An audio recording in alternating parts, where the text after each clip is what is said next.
बिस्मिल्लाहिर्रहमानिर्रहीम। बेटा 9th class biology chapter number 1। Chapter number 1 हमारे पास है इंट्रोडक्शन टू बायोलॉजी।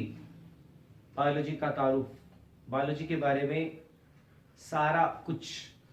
अगर बायोलॉजी के फर्स्ट चैप्टर को हम देखें तो सबसे पहले जो डेफिनेशन आती है वो आती है साइंस की, कि साइंस किसे बोलते हैं। साइंस एक ऐसी फील्ड है जिसके अंदर सबसे पहले बनाई जाती हैं ऑब्जर्वेशंस।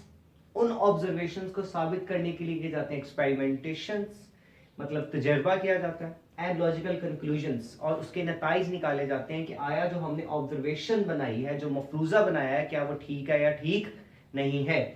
अगर हम बात करें साइंस की तो साइंस के अंदर क्या होगा, science in which observations are made, experiments are done and logical conclusions are drawn। ये सारा काम क्यों किया जाता है, ताकि हम अंडरस्टैंड कर सकें नेचर को या प्रिंसिपल्स ऑफ नेचर को, कि कुदरत के असूल क्या हैं। बेटा अगर हम साइंस को देखें तो साइंस की डिफरेंट फील्ड्स है। साइंस की डिफरेंट फील्ड्स कौन सी है? Biology, chemistry, physics, mathematics. अब हमारा कंसर्न किस चीज के साथ है? हमारा कंसर्न जिस चीज के साथ है बेटा वो है बायोलॉजी। अब अगर हम बायोलॉजी की बात करें कि बायोलॉजी क्या होती है,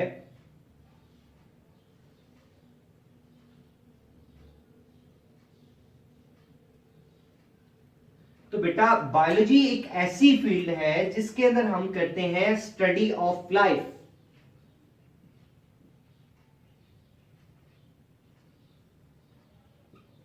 जिंदगी का मुतालिया करते हैं। फिर बच्चों के ज़हन में सवाल आता है, सर जिंदगी क्या होती है, व्हाट इज लाइफ? बेटा एनीथिंग, कोई भी चीज जो सांस लेती है वो जिंदा है। उसकी स्टडी को हम क्या बोलते हैं? बायोलॉजी बोलते हैं। या उसकी स्टडी किस में की जाती है बेटा? बायोलॉजी में की जाती है। अगर बायोलॉजी को देखा जाए तो बेटा बायोलॉजी की वर्ड कहां से निकला है? अगर बायोलॉजी के वर्ड को देखा जाए बेटा तो बायोलॉजी का वर्ड ओरिजिनेट हुआ है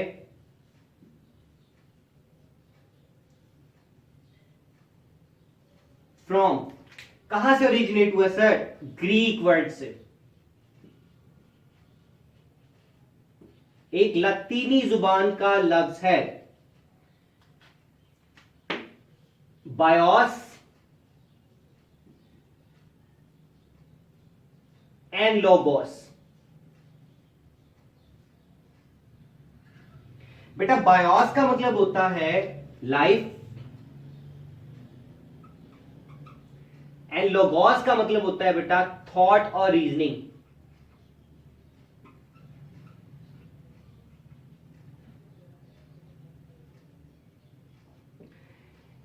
बायोलॉजी का वर्ड दो ग्रीक वर्ड से ओरिजिनेट हुआ है, निकला है, जिस एक वर्ड है बायोस, दूसरा है logos. BIOS mean life and logos mean thought और रीजनिंग। मतलब जिंदगी के बारे में वजह तलाश करने को, की स्टडी को, के मुताले को हम क्या बोलते हैं? बायोलॉजी बोलते हैं। अगर हम फर्दर चेक करें कि बायोलॉजी की मेन ब्रांचेस कौन कौन सी हैं, या किन किन ब्रांचेस के अंदर हम बायोलॉजी को पढ़ सकते हैं, तो बेटा बायोलॉजी की नॉर्मली आपके पास जो मेन ब्रांचेस है वो 3 है।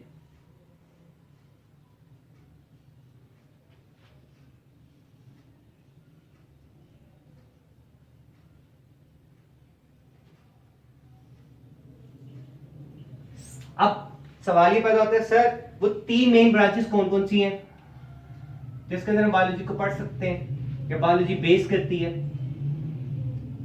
बेटा दुनिया में 3 ही तरह के तकरीबन जानदार है वायरसेस को निकाल कर। अगर हम 3 मेन ब्रांचेस की बात करें बेटा तो सबसे पहले जो चीज आती है वो आती है ज़ूलॉजी।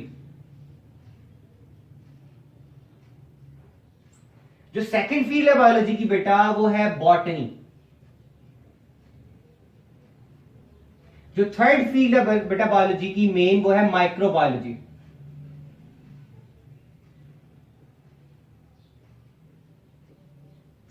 अगर हम बात करें ज़ूलॉजी के बारे में कि ज़ूलॉजी कौन सी फील्ड है, बेटा जू, ZOO जू चिड़ियाघर को बोलते हैं। चिड़ियाघर में क्या होता है? नॉर्मली जानवर होते हैं। तो अगर हम ज़ूलॉजी की बात करें तो स्टडी ऑफ एनिमल्स,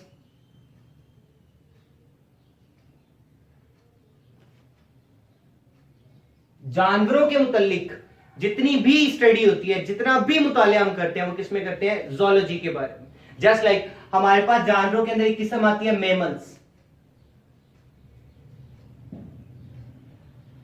अगर हम मेमल्स की स्टडी करवाते हैं तो बेटा बायोलॉजी की कौन सी फील्ड है जो उसकी स्टडी करेगी, उसका नाम होता है मेमोलॉजी।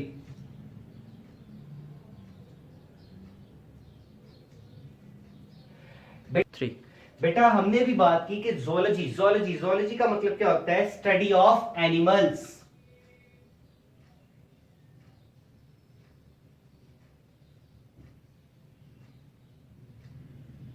एनिमल्स से मुतालिक, जानवरों से मुतालिक जितनी भी स्टडी होती है उसे हम क्या बोलते हैं, या जिस फील्ड के अंदर करते हैं उस फील्ड का नाम क्या है, जोलॉजी। अगर हम बात करें बॉटनी की, तो बॉटनी क्या होती है बेटा, स्टडी ऑफ प्लांट्स।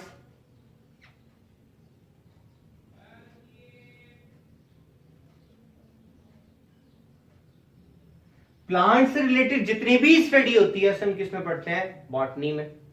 बेटा what is microbiology, study of micro organism.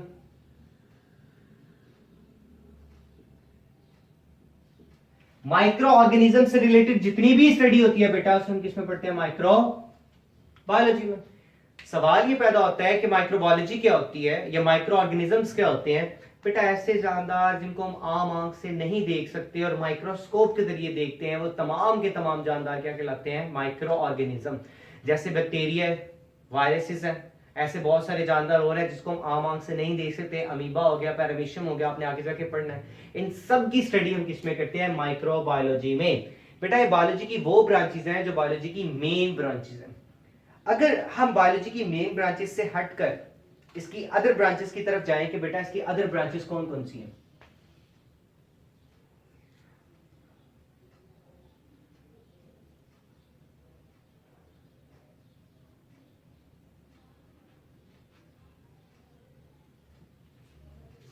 तो बेटा सबसे पहले जो हम पढ़ते हैं वो पढ़ते हैं मॉर्फोलॉजी।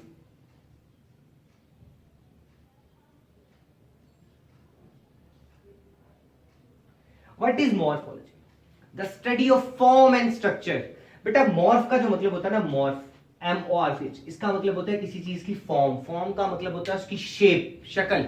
स्ट्रक्चर वो किस तरह से मिलकर बनी हुई है। अब हर ऑर्गेनिज्म की बॉडी, उसका स्ट्रक्चर वो दूसरे ऑर्गेनिज्म से डिफरेंट है।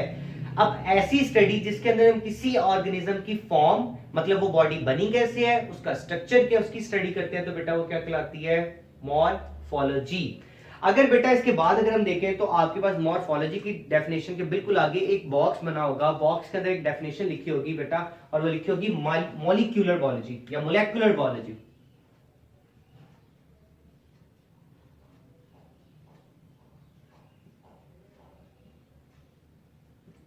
बेटा what is molecular biology, the study of molecules of life. Molecules of life क्या है, जिनकी बेस के ऊपर, जिनकी बुनियाद के ऊपर हम जिंदा हैं, जैसे वाटर, जैसे प्रोटीन्स, जैसे लिपिड्स। ये सारी चीजें क्या कहलाती हैं, मॉलिक्यूल्स, और उनकी स्टडी को हम क्या बोलते हैं बेटा, मॉलिक्यूलर बायोलॉजी। बेटा मॉलिक्यूलर बायोलॉजी को बाज़ औक़ात हम पढ़ने के लिए बायोकेमिस्ट्री भी लिख देते हैं।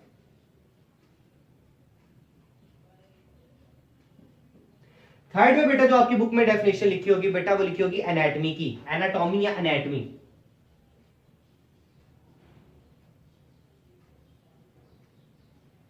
बेटा एना का मतलब होता है कट करना, किसी चीज को तोड़ना।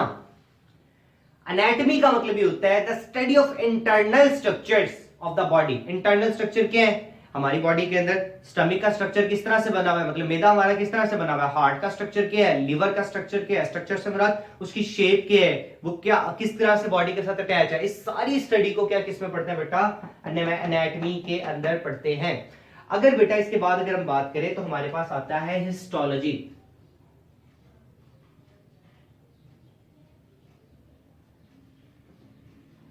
बेटा हिस्टो का मतलब होता है टिश्यूज ऑफ द बॉडी।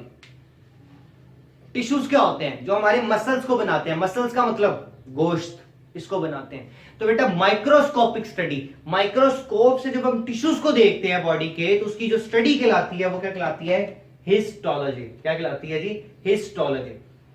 अगर बेटा हिस्टोलॉजी के बाद अगर हम बात करें तो हमारे पास जो चीज आती है या जो स्टडी जिसको हम करते हैं बेटा वो आता है सेल बायोलॉजी।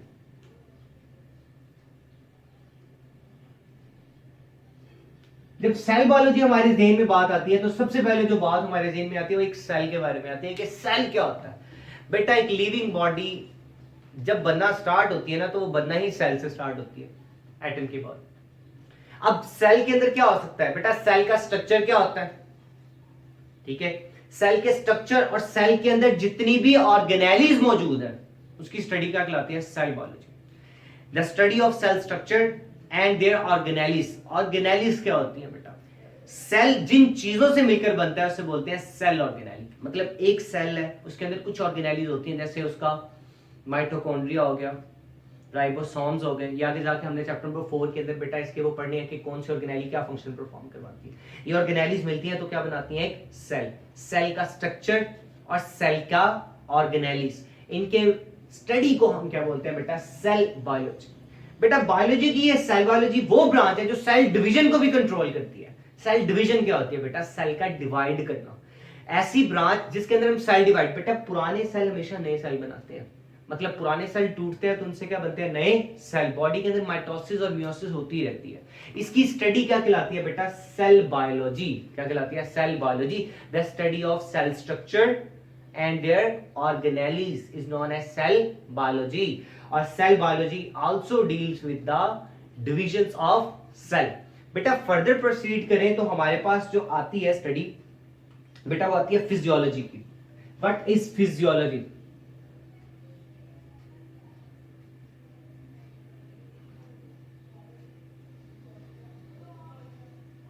बेटा फिजियो फंक्शन की study, the study of functions of different parts of the body.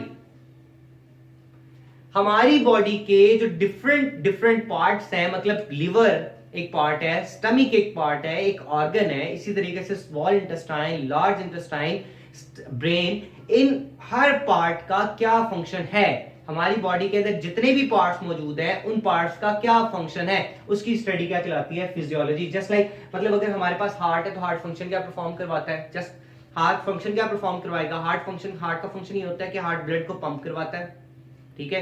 Heart का फंक्शन क्या होता है कि हार्ट पूरी बॉडी के अंदर ब्लड को सप्लाई करवाता है। ये सारे काम किसके हैं, हार्ट के हैं। तो इसकी स्टडी क्या कहलाती है बेटा, फिजियोलॉजी। क्या कहलाती है, फिजियोलॉजी। स्टमक क्या करवाता है सर, स्टमक करवाता है डाइजेशन। हम जो खाना खाते हैं उसकी तोड़ फोड़ जितनी करवानी है वो किसने करवानी है, स्टमक ने। बाजू का थोड़ी बहुत अब्जॉर्प्शन भी करवा लेता है। इसकी स्टडी कहां पे होती है बेटा, फिजियोलॉजी में। कहां पे होती है, फिजियोलॉजी में। बेटा अगर नेक्स्ट प्रोसीड करें तो हमारे पास जो अगली स्टडी आती है या अगली चीज आती है, फील्ड, वो आता है बेटा जेनेटिक्स।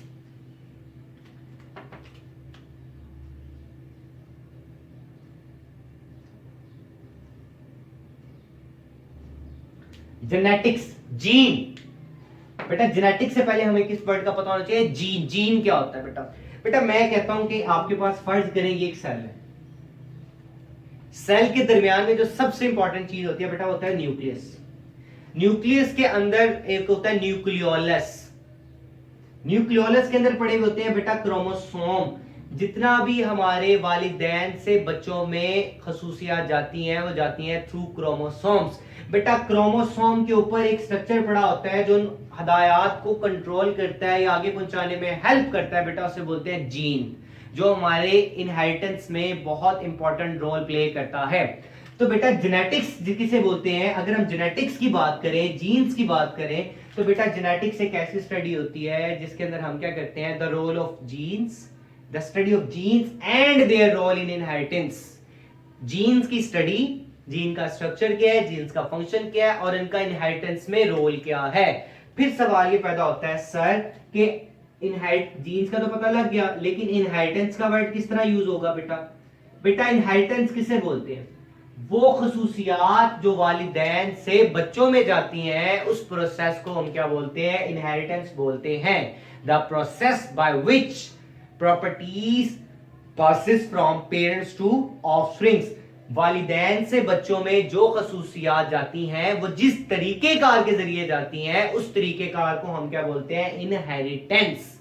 मतलब बालों का रंग, मतलब वालिद साहब के बालों का कलर और बच्चे के बालों का कलर क्या है, एक। वालिदा की कलर, आंखों का रंग और बच्चे की आंखों का रंग क्या है, एक। ये खसूसियात जो वालिदैन से बच्चों में जाती है उन खसूसियात के मुताले को हम क्या बोलते हैं, इनहेरिटेंस बोलते हैं। बेटा जेनेटिक्स के बाद अगर हम बात करें तो हमारे पास जो स्टडी आती है बेटा वो आती है एम्ब्रियोलॉजी।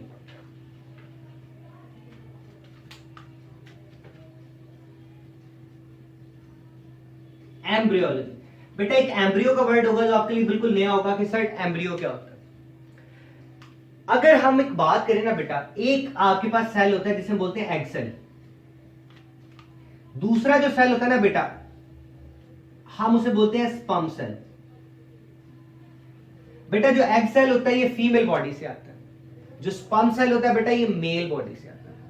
ये जब दोनों चीजें आपस में मिलती है ना बेटा तो बनाती है जाइगोट। अब बेटा ये जाइगोट डिवाइड करता है। डिवाइड का मतलब डेवलपमेंट होती है इसके अंदर सेल डिवाइड कर करके जाइगोट को बड़ा करवाते हैं, साइज को इंक्रीज करवाते हैं। बेटा जाइगोट जब डिवाइड करता है तो बेटा उससे क्या बनता है, एम्ब्रियो। क्या बनता है, एम्ब्रियो।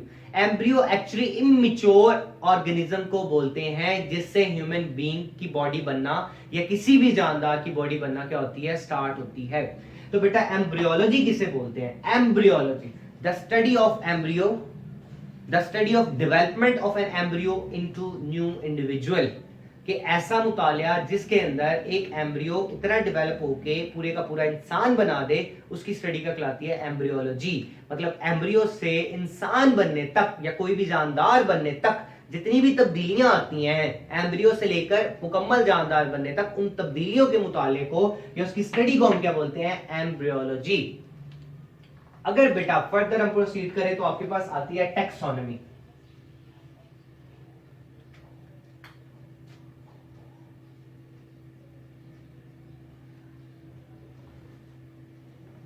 बेटा टैक्सोनॉमी, अगर टैक्सोनॉमी की बात करें हम तो टैक्सोनॉमी क्या होती है, टैक्सोनॉमी नॉर्मली हम बोलते हैं naming and classification, naming and classification of an organism, किसी भी जानदार को नाम देना और उसको क्लासिफाई करना। क्लासिफाई का मतलब होता है बेटा उसको मुख्तलिफ ग्रुप्स में तकसीम करना। अब दुनिया के अंदर मुख्तलिफ किस्म के जानदार हैं, मतलब कुछ 4 टांगों वाले हैं, कुछ 2 टांगों वाले हैं, इंसान जैसे हैं। बेटा वो एक ग्रुप में नहीं आते, वो डिफरेंट आते हैं। अब हर मुल्क के अंदर हर जानदार का नाम भी मुख्तलिफ है। जैसे पाकिस्तान में कौवा बोलते हैं, इंग्लिश में हाउस क्रो बोलते हैं, जो इंडियंस है वो रावण बोलते हैं। ठीक है, अब जब रिसर्चर रिसर्च करते हैं तो वो कहते हैं कोई एक ही नाम होना चाहिए ताकि हमें पता लग सके हम किस चीज़ की बात करें, जिस मर्जी मुल्क से हमें रिसर्च आता है। तो बेटा टैक्सोनॉमी क्या होती है, हम जानदारों को एक साइंसी नाम देते हैं और उसको बड़े या छोटे ग्रुप के अंदर डिवाइड करते हैं। ठीक है, आपने चैप्टर नंबर 3 में जाके कंप्लीटली पढ़ना है टैक्सोनॉमी के बारे में। बेटा the study of naming and classification of organism, classification का मतलब होता है उसको मुख्तलिफ हिस्सों में डिवाइड करना, मुख्तलिफ ग्रुप्स के अंदर, उसकी स्टडी का कहलाती है बेटा टैक्सोनॉमी। बेटा टैक्सोनॉमी के बाद अगर हम बात करें तो आपके पास आता है जो नेक्स्ट स्टडी आती है वो आती है पैलेंटोलॉजी। पैलियोंटोलॉजी। बेटा what do you mean by palaeontology, बेटा study of fossil fuels, study of fossil fuels. लेकिन सर आप हमें बता दें कि फॉसिल फ्यूल क्या होता है, what is fossil fuel. Fossil fuel की स्टडी को हमने क्या कहा, पैलेंटोलॉजी। तो सर फॉसिल फ्यूल क्या होता है, फॉसिल फ्यूल बेटा रिमेन्स ऑफ एक्सटिंक्ट ऑर्गेनिज्म। हमें कैसे पता लगा कि आज से कोई हजारों साल पहले दुनिया के अंदर डायनासोर मौजूद थे, हमने तो नहीं देखे, हमारे बाप दादा या दादा ने तो नहीं देखे, कहां से है बेटा, बेटा वो डायनासोर्स अगर हम बात करें तो हमें जमीन के अंदर से उनके बाकियात, बाकियात का मतलब हड्डियां मिलती हैं। ठीक है, हड्डियां ये उनके कुछ औज़ा मिलते हैं, हम उनको साथ में जोड़ के एक स्ट्रक्चर बनाते हैं जिससे पता लगता है कि दुनिया में हजारों साल पहले वो चीज मौजूद थी। जैसे लिक्विड की फॉर्म में अगर हम देखें तो हमारे पास ऑयल रिजर्व गैसेज हैं। बेटा इसकी स्टडी क्या कहलाती है, इन चीजों को क्या बोलते हैं, फॉसिल फ्यूल। एक्सटिंक्ट का मतलब जो दुनिया में पहले मौजूद थे लेकिन अब मौजूद नहीं है वो जानदार, उन्हें बोलते हैं एक्सटिंक्ट ऑर्गेनिज्म, वो दुनिया से खत्म हो चुके हैं, उनकी स्टडी क्या कहलाती है, पैलेंटोलॉजी। और उन जानदारों को क्या बोलते हैं जो दुनिया से एक्सटिंक्ट हो चुके हैं, उसे बोलते हैं फॉसिल फ्यूल्स। अब बेटा फॉसिल फ्यूल के बाद अगर हम बात करें इन पैलेंटोलॉजी के बाद बेटा, तो हमारे पास बात आती है एनवायरमेंटल बायोलॉजी की।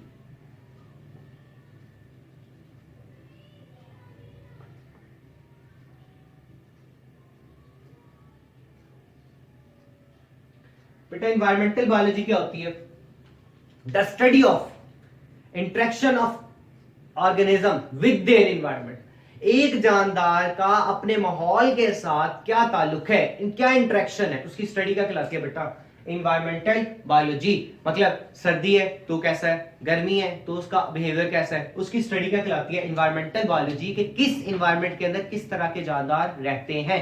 अब ऐसे जानदार जो सर्दी वाले इलाकों में रह सकते हैं वो गर्मी वाले इलाकों में नहीं रह सकते। अगर बेटा इन्वायरमेंटल बायोलॉजी की बात हम बात करें तो बड़ी इंपॉर्टेंट बायोलॉजी की फील्ड है, ठीक है, रिसेंट इरा के अंदर, जिसे बोलते हैं बेटा सोशियो बायोलॉजी।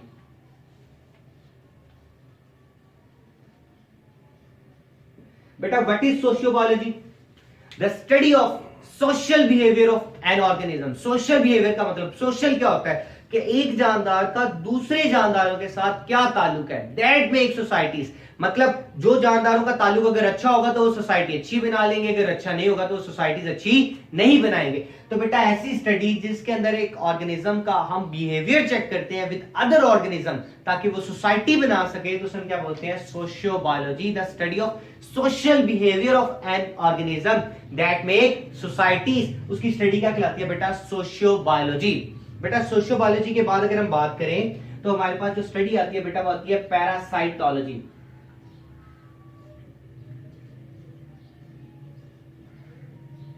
पैरासाइटोलॉजी, बेटा आपने पैरासाइट्स के बारे में बात, पैरासाइट्स किसे बोलते हैं? Organisms that obtain food and shelter and in return harm us. ऐसे जानदार जो हमसे खाना भी लें और हिफाजत भी लें और उसके नतीजे में हमें क्या पहुंचाएं, नुकसान पहुंचाएं, उसको हम क्या बोलते हैं? पैरासाइट्स। क्या बोलते हैं?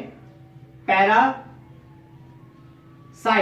और बेटा इसकी स्टडी क्या कहलाती है? Parasitology. The study of parasites, the study of parasites, उसकी स्टडी क्या कहलाती है बेटा? पैरासाइटोलॉजी। और पैरासाइट्स किसे बोलते हैं? Organisms that obtain shelter and food from us and in return harm us.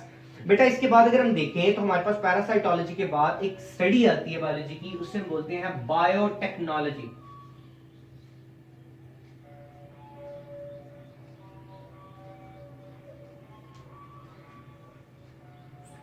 Bio मतलब लाइफ, बेटा बायो का मतलब लाइफ। तो बायोटेक्नोलॉजी क्या होगी? The study of living organism, जिंदा जानदारों के बारे में स्टडी, टू मेक सब्सटेंसेस, कि वो ऐसी चीजें बनाए for the welfare of Mankind, जिससे इंसानियत का क्या हो सके, भला। जस्ट लाइक हम बैक्टीरिया को इस्तेमाल करते हैं, बैक्टीरिया को किस लिए इस्तेमाल करते हैं? ताकि हम क्या बना सके? इंसुलिन बना सके। बैक्टीरिया एक जानदार है, जी सर जानदार है, तो उसको हम इस्तेमाल करके क्या बना रहे हैं? इंसुलिन बना रहे हैं। मतलब the study of living organism, जिंदा जानदारों के बारे में स्टडीज, ताकि हम क्या बना सके? उनसे ऐसी चीजें बना सके जो हमारे क्या है? फायदे के लिए। उसकी स्टडी को क्या बोलते हैं? Biotechnology. The study of living organism to make substances for the welfare of mankind. बेटा अगर हम नेक्स्ट देखें तो हमारे पास जो आती है वो स्टडी आती है इम्यूनोलॉजी।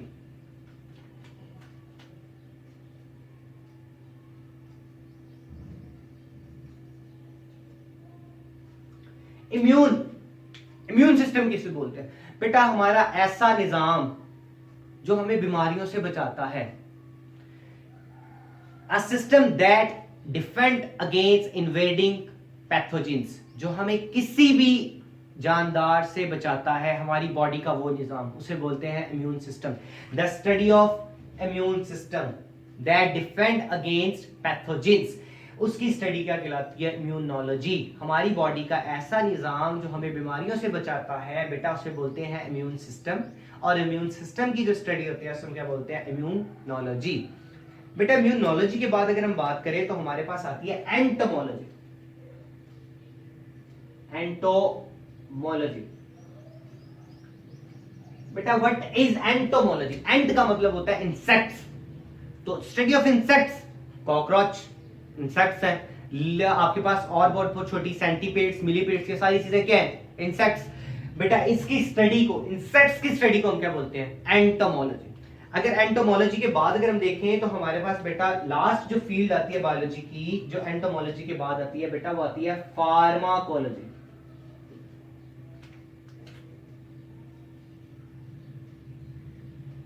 बेटा फार्माकोलॉजी से आप थोड़े से फैमिलियर भी होंगे, फार्मेसी से। फार्मेसी से हमें क्या मिलती है? मेडिसिन बोलते हैं। तो बेटा the study of drugs and their role in body, हमारी बॉडी के अंदर ड्रग्स की स्टडी और बॉडी के अंदर उन ड्रग्स की क्या रोल है, उसकी प्रॉपर्टीज क्या है, उसकी स्टडी को हम क्या बोलते हैं बेटा, फार्माकोलॉजी। कि हमारी बॉडी के जो हम ड्रग्स खा रहे हैं बेटा, उस ड्रग्स का हमारी बॉडी के अंदर क्या रोल है, इसे हम बोलते हैं फार्माकोलॉजी।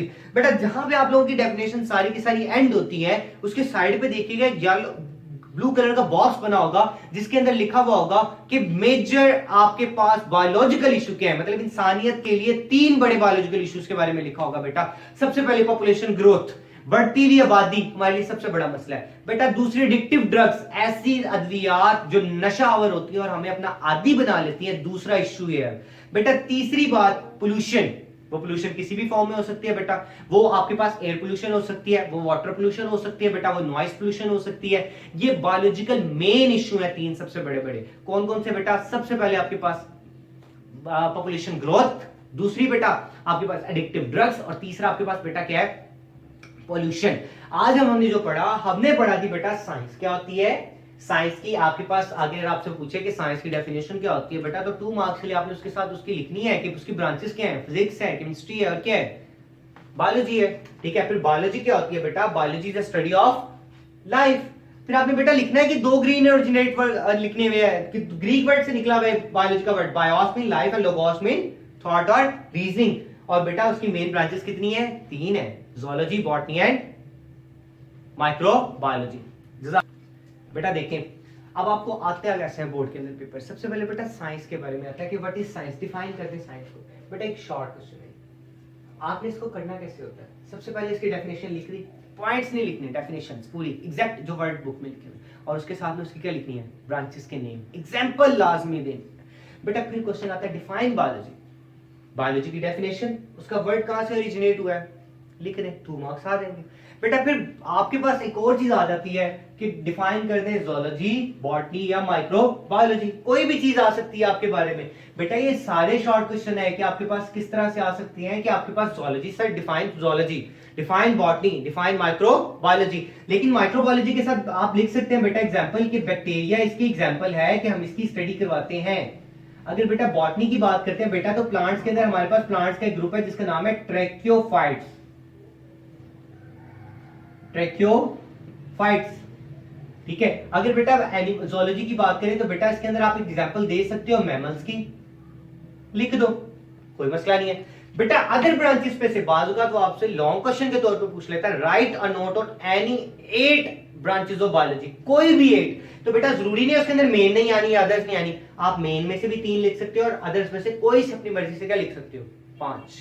इसके बाद बेटा हर एक ब्रांच के ऊपर शॉर्ट क्वेश्चन आता है, जस्ट लाइक सबसे इंपॉर्टेंट अगर हम बात करें तो आपके पास एनाटॉमी बार बार पूछा जाता है बेटा, बायोकेमिस्ट्री के बारे में बेटा बार बार पूछा जाता है बेटा, जेनेटिक्स बार बार पूछी जाती है बेटा, फिजियोलॉजी बहुत इंपॉर्टेंट है बेटा, इसी तरीके से सेल बायोलॉजी पूछा जाता है कि सेल डिवीजन इसके अंदर आ रही है बेटा। अगर इसके बाद बात करें, मैंने भी आपसे पढ़ाते हुए बात की थी सोशियोबायोलॉजी की, सोशियोबायोलॉजी के अगर हम पास पेपर खोले तो बहुत सारे शॉर्ट क्वेश्चन मिलते हैं बेटा। इसके बाद बेटा लास्ट में फार्माकोलॉजी, अगर आपके पास इसको याद है तो बहुत अच्छे तरीके से आप इनको कर सकते हो। इनमें सबसे ज्यादा इंपॉर्टेंट जिसकी अभी तक हमने बात नहीं की बेटा, वो कौन सी है, बायोटेक्नोलॉजी।